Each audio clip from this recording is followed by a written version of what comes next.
Many Christians will say the Bible is the highest authority, but what does the Bible itself say? The Bible itself says all scripture is God-breathed and useful for teaching, rebuking, correcting, and training in righteousness.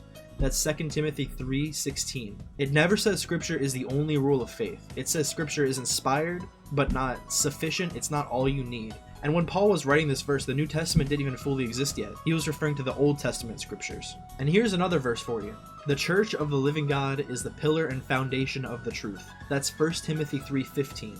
And when the Bible talks about tradition or oral teaching, it doesn't treat it like it's a bad word or a bad thing. It says stand firm and hold fast to the traditions you were taught, either by word of mouth or by letter. That's 2 Thessalonians 2:15. Christians are meant to hold on to written and oral teaching. Jesus didn't hand the apostles a Bible and say, hey, here's this Bible, this is what I'm going to build my church on. He gave the apostles themselves the authority to build a church and continue it on. A couple passages you can read to understand that are John 20:21 through 23, and Matthew 16:18 through 19. The church didn't come from the Bible came from the church. If the Bible is our only authority, who decided which books belong in the Bible? Because the Bible itself, the scriptures, they don't determine their own table of contents. There's no book that says these books belong in the Bible. The Catholic Church doesn't believe in scripture instead of the church, or vice versa.